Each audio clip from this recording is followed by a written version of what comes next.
Alice Springs residents have emerged from a third night under curfew, not yet knowing if it will be their last. The Territory Government has floated the idea of extending it after a daylight brawl in the outback town yesterday afternoon. The government believes the restrictions are working but concedes they're not a long-term solution. So let's go straight to Charmaine Allison, who joins us now from Alice Springs. Good morning, Charmaine. Tell us what we've seen unfold in Alice Springs in the past 24 hours while the town has been under curfew. Yes, Bridget. Well, chaos broke out in the streets of Alice Springs yesterday when a large group engaged in a violent brawl in the centre of town. Police arrested 3 men and 2 women and seized multiple weapons, including nulla-nullas, spears, a baseball bat and machetes. Police say they believe no one was seriously injured in the brawl, but they posted extra officers on the streets last night in response to the violence. Now, of course, from 10 p.m. until 6 a.m, people of all ages were barred from entering the heart of the CBD. Police say they had about 5 to 6 interactions with people in the curfew zone, and they say they saw good compliance overall and no arrests were made in relation to breach of curfew. Now, there were some concerns that they would see a spike in alcohol-fueled violence last night, in particular domestic violence. Last night was the first night of the curfew where people could purchase takeaway alcohol.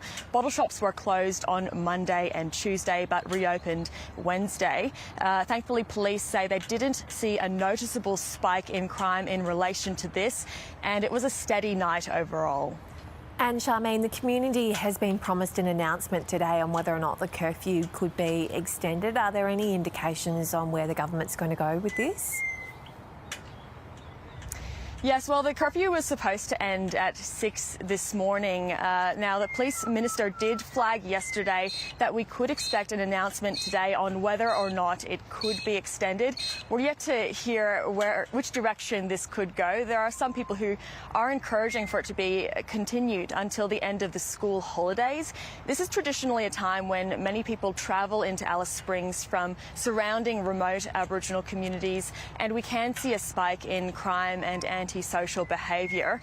But there are also many in the community who say the longer this curfew continues, the more of a negative impact it will have on the reputation of Alice Springs.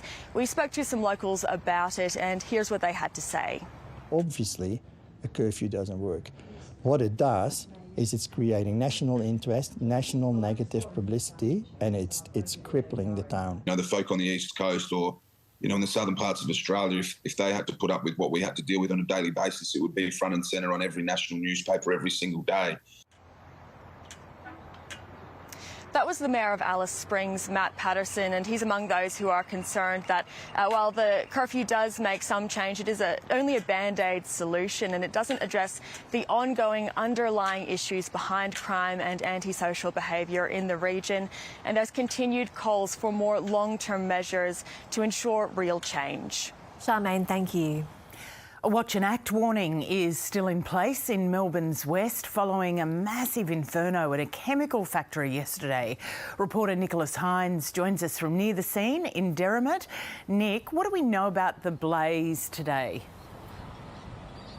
Well, Lisa, Fire Rescue Victoria says it's still too early to say exactly what caused the blaze or whether conditions in the factory were unsafe in the lead up to the dramatic scenes we saw yesterday when those explosions began at about 11:30 in this morning.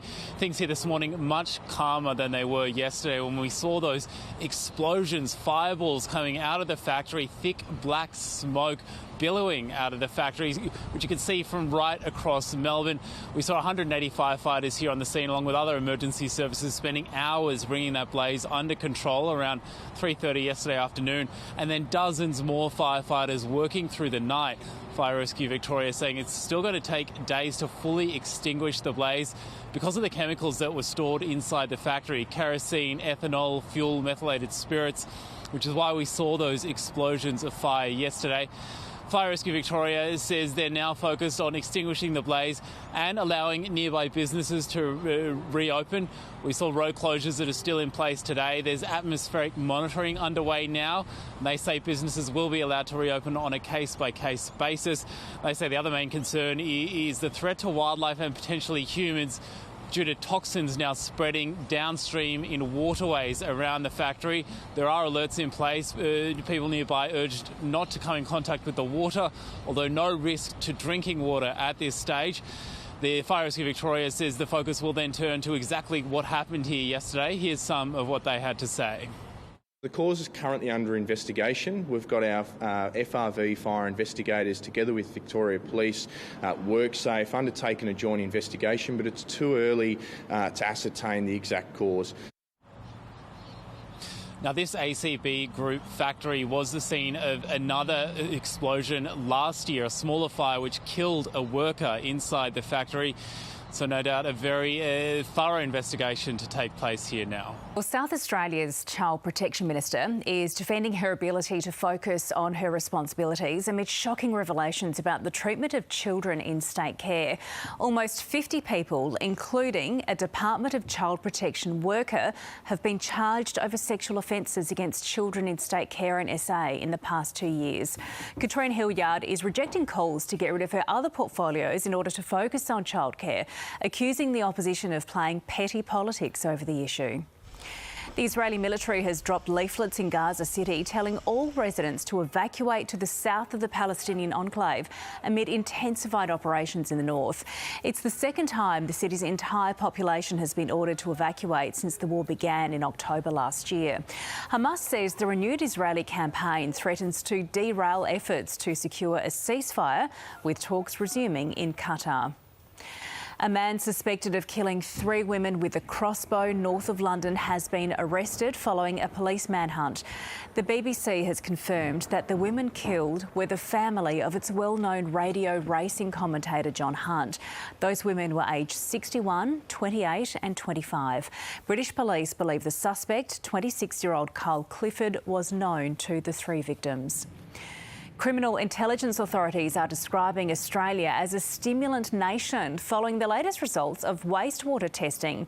The report by the Australian Criminal Intelligence Commission found use of methamphetamine and cocaine hit record highs in all capital cities and regional areas between December last year and February this year. The consumption of cannabis has gone down, but it remains the most consumed illicit drug in the nation. The Invasive Species Council is warning not enough is being done to prevent a potential wildlife massacre over the threat of bird flu. The federal government yesterday announced a $7 million package to fend off the H5 bird flu strain from reaching our shores. It is different to the bird flu strains gripping poultry farms in multiple states. However, farmers are also warning the funding will have little practical benefit. Oyster farmers on SA's Eyre Peninsula say local shallows are currently home to swarms of spider crabs in a spectacle they've never seen before. The spider crabs are believed to be showing up in huge numbers, so they're less exposed to predators while they shed their shells. They've been reported in big numbers off Kangaroo Island and Spencer Gulf in the past.